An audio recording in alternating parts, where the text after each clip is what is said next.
Hello, welcome back to the bait show. Well, God, it's been a bit manic last few weeks since we've done the last video.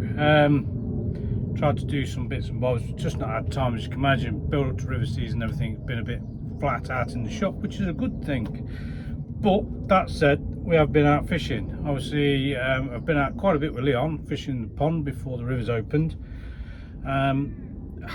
I've not really fished myself. He's been sat on the box getting himself back into fishing. It's been quite nice sitting behind him and watching. To be fair, I've actually learned a bit. Actually, it's surprising what you see stood up watching what's happening in front of you to what's you're actually seeing when you sat on the box. Myself and Leon had a conversation Wednesday just gone, which was the first session he had on the river. We actually had a conversation between ourselves about what he could see while he sat on the box to what I could see, and what I could see altered the way we were fishing, and it was good. Yeah, opened my eyes a little bit, to say the least. Anyway, he had a good day on the Wednesday. Only went for a couple of hours, almost as you do straight after school. It was scorchio like it is today. It's in the 30s now and it's still in its early evening. So we didn't go till late. I think we left at home about 6:30. I think the time was set up and running on the bank. Actually, fishing time was probably about 8 o'clock-ish. He's decided to go for a short line down the inside, quite deep there. It's almost sort of, not quite, but not far off top 5 on the old pole. And we plumbed it up, and that part of the river saw it slopes up as it's going away from you. So fished on top of the shelf, which was about 11 meters. We stuck near enough a kilo of ground bait on there. Just some odds and sods that I'd had left from the match on Monday, and some bits and bobs we managed to mackle up from out of here. Bowled it over there, left that for a bit. He fished for some perch down the edge, had a few perch. Nothing, was a bit slow, to be fair, for the old perch down the side. But he wanted to have a go at fishing on the bump bar. He shipped the old pole out. He struggled a bit obviously at the length of the pole, trying to get back used to it, because it's not really been fishing. Certainly I reckon he's not fished the rivers for at least 5 or 6 years. It's got to be. And he was only little when we were fishing the rivers last time. Anyway, managed it, got it out. And we had to mess around a bit with legs, which is what I was saying about. We all sat there watching. Anyway, sorted all that out, and he's hooked an absolutely beautiful bream. Not quite first put in, obviously, but it just sailed away. Just sat there on a bump bar, nailed it. And yeah, lovely bream. Try and put some pictures on in a bit, or I need to put the post on Facebook actually. So if you follow us on Facebook and Instagram, but we'll put them on there anyway. And then he's had a nice skimmer. I think we had a few bits, and then obviously time was getting on. He's gone out again, missed a bite. Then another one, which was a bigger bream, must have been a good £4 or so. And that was kind of it. It was sort of, we're running out of light, Leon, we need to go home. And he was absolutely buzzing. Wanted to carry on, he wants to go back, but he's got football duties to do at the weekend, so I'm not sure whether we're going to get out. So yeah, enjoyed it. So me, on my side of things, obviously I fished a mini open on the Monday. Even myself, I struggled a bit, to be honest with you. It took me a while to get my head round. I couldn't get settled on a float that would work out on a long line. Kev came and sat behind me for a little bit, and I was chopping and changing floats while I was talking to Kev. In the end, I managed to sort myself out a bit, but I wasn't really catching anything as such. It was just bits. And I could see that Mick in the next peg was doing quite well, catching some big perch, some absolutely beautiful perch, to be fair. So it was like, right, I need to make another change. And effectively started my swim again. Bang. A beautiful bream from out on my long line, and a couple of other bits, and nice perch and a few bits. And then I thought I need to leave that alone. I'll come back onto my inside worm line, just fish down the edge, and had an absolute stonker of a bream. So won me the match, £9.8, I think. Yeah, £9.8. So considering what the conditions was like, it was bright sun on Monday, obviously first day of the season. It was red hot.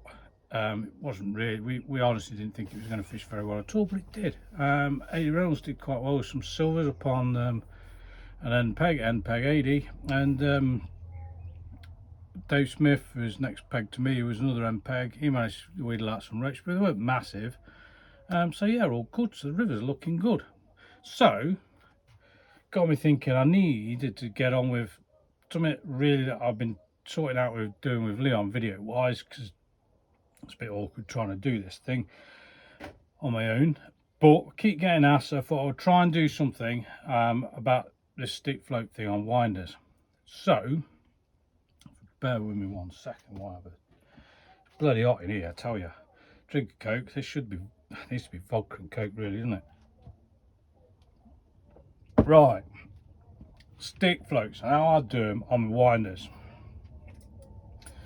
Obviously these are proper old school, look at them. Old school Steve Gardner Milo stick floats. Got a few of these. Really ought not to be using them, because if I lose them I'll never be able to replace them. So stick floats on a winder. Obviously, whether competition fishing, pleasure fishing, whatever, it is far easier to have them done onto winders. Whether big sticks, these are all a bit of a mess actually, they need redoing. I've not really done any of my rigs, these have been trashed over the last year. Yeah, stick floats and my bollos, all on winders. And those that know us, that's even more trash rigs here from the other day. We do these winders, proper Stoneflow winders, to 35mm long, and they're quite wide on the big ones. We do some extra wides as well. We've run really low in the shop. We've been absolutely battered with the run up to season, which again is not a bad thing, but it means I need to try and buy some more, but on the shelf. So we do proper big winders that you can get big stick floats on, big bollo floats on, your wagglers on, your sliders on, whatever. Proper ones, and they're like 80p, 85p. It's flipping nothing, is it? You get most of them, you can get, like I've done on there, double rigged them. Right, so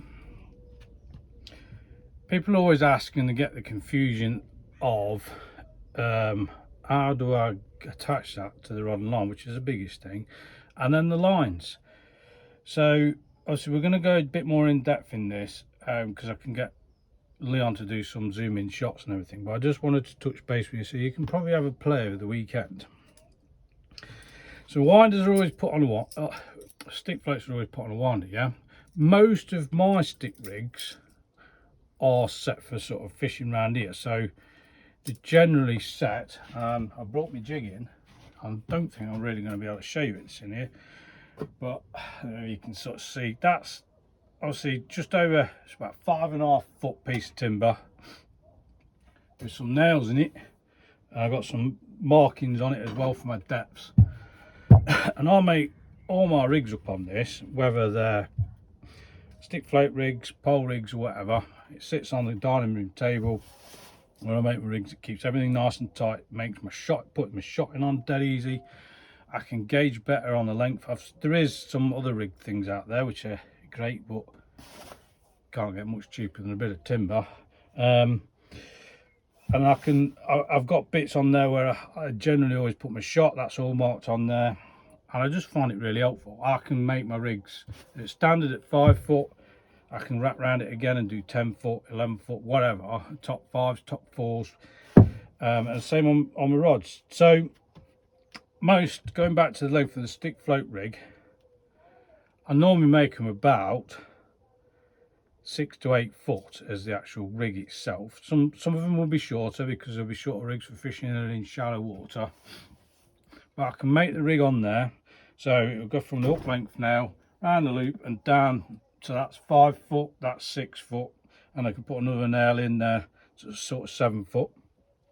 My working part of the rig obviously is going to possibly be in that 5 foot, the actual mechanics of the rig where all the shot is. Might be a bit more on a longer rig, but it's easier to put the shots on at home than it is to pratter out trying to get the damn things on the bank, especially with modern day shot, because as good as modern day shots got, it's still bloody tough to get on and make it so it moves up and down the line. So the mechanics are on there, and then that's, as you can see, that's the top of the line that will be on there, and then obviously the top of the stick float's not far off it. And then as you can see, this shot, this is a strung out rig for fishing through the water. It goes on there. Obviously, always, as some of you know, always hang the bottom rubber just off a float. I've actually been a bit naughty with this one looking at it. It should be a rubber in the middle as well, but I don't know why I've not put that on there. There is on that one, mine. I can go into that depth of in depth another day. Right, so that's the working mechanics of the rig. Does that kind of make sense? So obviously, loop on the bottom where the uplink would go, run the leg up, put all my shots on, float me on the top. I'll tie a small loop in the top like I've done on that line. I use my loop tire. It's an old Solmo one. There's obviously different types you can use. The ones that look like a disgorger, and there's a Stonfo adjustables that we sell. That's made up on there. Dead easy, dead quick. Put it on my winder. I'll talk about lines in a minute because I know you're asking questions about line. And it goes on my winder. Goes in my box. I've got one of these boxes which we sell in the shop. You can get them from the range if you have a look. They're just, I think actually they're used for documents, putting A4 documents, stuff like that. But I find them brilliant. Obviously, I've got them for my stick float, for my canal rigs as well. And then that'll fit in, that fits in my stacker box. So don't carry that many stick floats, don't need to. Not for the amount of stick float fishing I do these days. So that's that. Obviously then I can do different shotting patterns, whether the wire stem sticks or lignum stem sticks, etc, on different lengths of line. Obviously they're made up really to suit my fishing around this local area. You might need longer ones, you might need shorter ones, but that'll be gauged about what you do. So lines, very, very important that you use your reel line, so your main line, not including this line, I'm talking about the reel line. The main line needs to be a floating line. I would say probably 90%, if not more, these days are sinking lines, are designed to sink.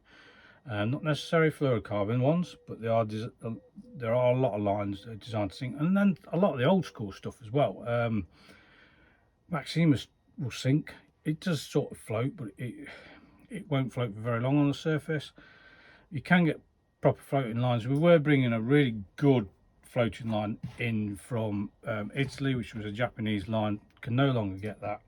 So last year I had to play around with a line that was recommended to me through someone we actually buy stock from, which is a Maver line. So there's a Maver, what's it called, Power Reel line. That is a floating line. It's a waterproof line as well, and obviously it says on it, and I found that last year to be really nice. It casts well, it has no memory in it. It's nice. I've had some nice feedback off customers that have used it as well, and they're all saying exactly the same as me. They found it really, really nice as a reel line for stick float fishing, bollo fishing, when you want it to sit kind of just in the surface film, so you can mend the line up and pick the line off the water.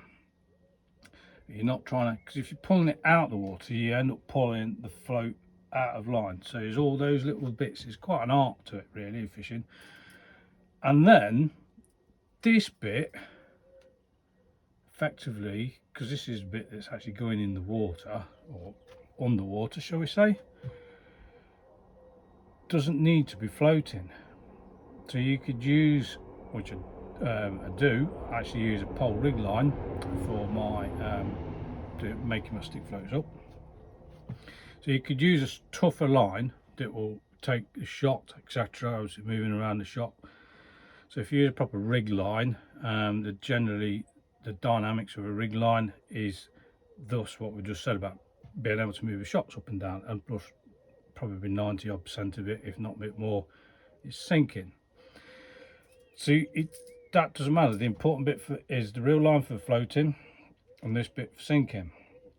Right, there is the other bit that people always ask me, and we will, I promise you, we will go into detail a bit more, and I'll get Leon to do some proper shots. Ooh. Right. It's dead easy, really easy. I'll try and show you the best I can on the camera.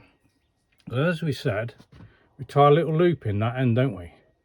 Yeah, so there's a little loop just tied in there. So if you can imagine the reel lines coming through the rod, through all the rings onto that, and you tie on to that. Okay, so you just tie on your normal, is it called an 8-turn water knot, so through, round, and then back through and pull it tight, so it makes a little tiny knot on the loop. Now the next question you're going to say is, well, that won't go through my rod rings. Well, you're not going to go through your rod rings.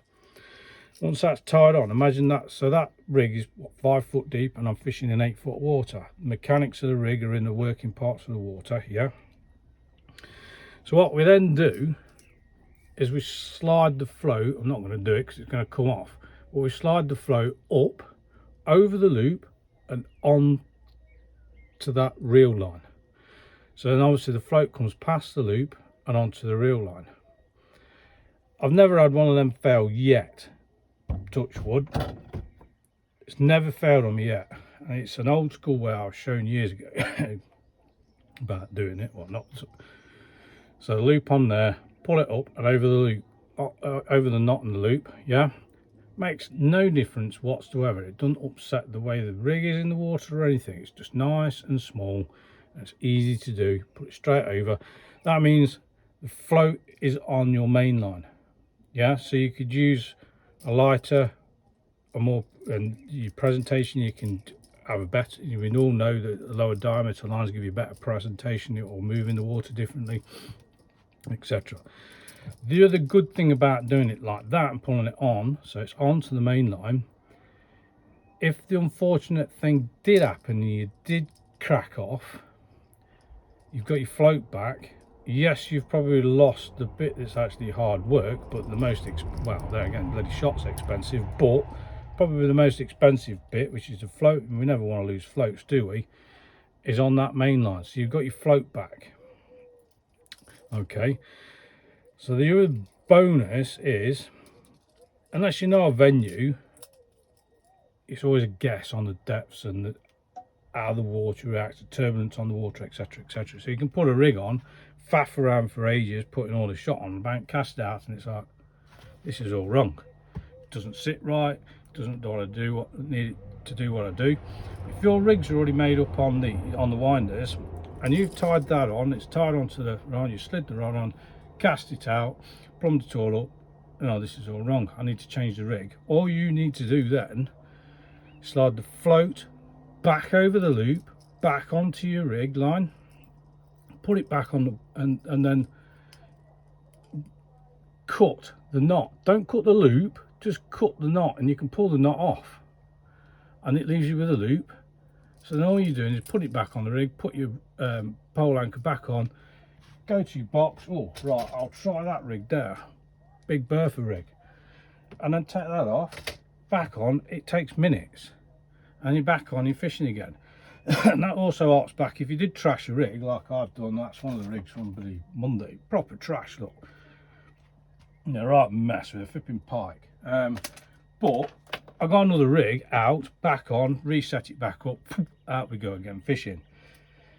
So hopefully, I know it's not in depth, but it kind of, hopefully that answers the question of how do I do it.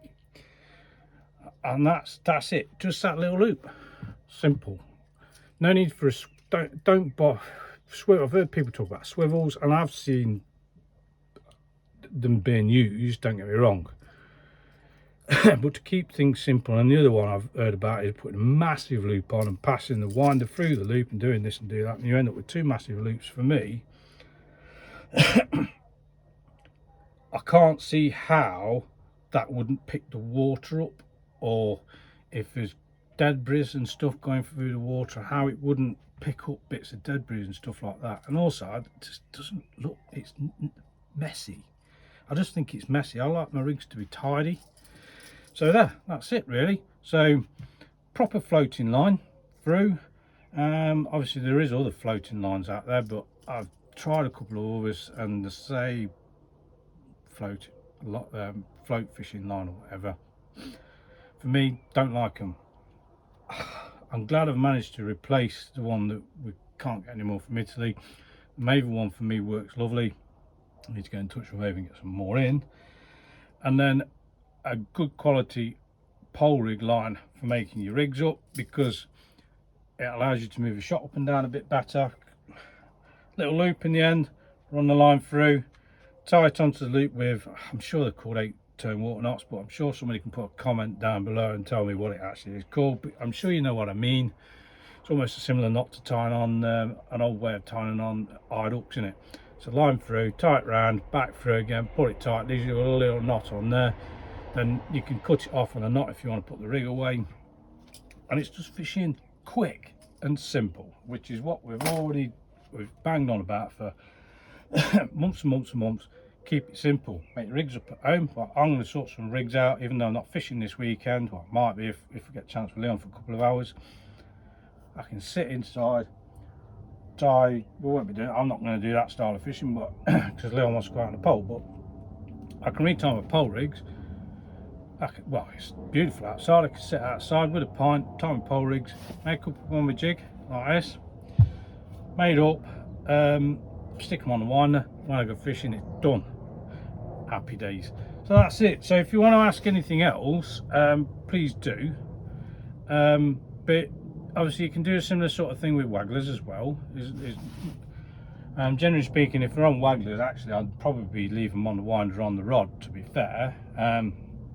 But there's no wrong with doing it with your wagglers as well. But the main thing is your stick floats. Get yourself a piece of timber, mark it all off, 5 foot. Try not to knock everything. I need to tidy up in here really. So obviously I've got 3 nails in here, up length nail, one that's a bottom loop from me. Where see, told you I was going to knock everything flying, didn't I? And that's it. And so I can make them as long as I want really, and just run it round. Put as much line on as I want. There's no guessing and counting. I mean, people count about putting, well, put 15 turns around a winder or whatever, and that gives me length. Years ago I used to use a door frame in the house until Catherine got somebody to come around and do some painting for us, and it's like, oh, it's painted all my marks off the door frame. So that's where this came in, and I just make them up on that and make my pole rigs up, and because I can keep the line nice and tight, it makes making shotting up dead easy, and I can make rigs up exactly the same each time. Great. Just saves me a lot of time. Works for me, might work for you.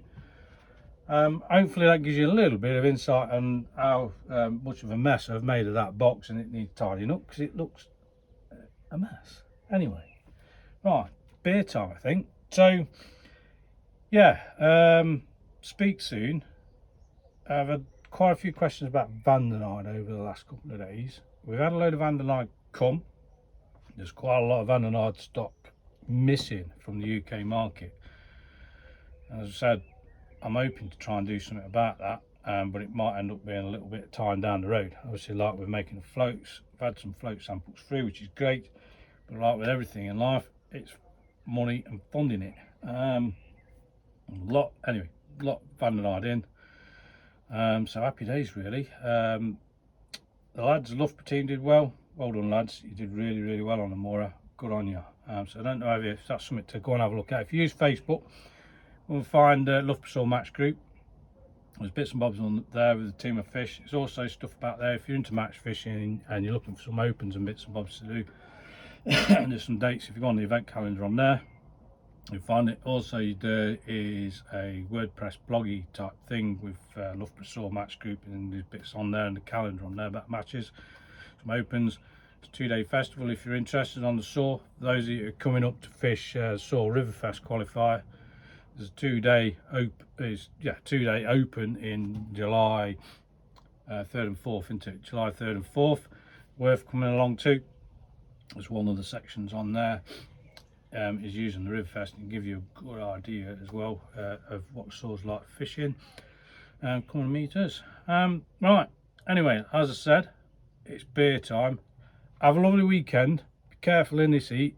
I'm sure if some of you have followed me over the years have seen me in a mess in this heat, and it was not fun. Yeah, see you soon. Bye.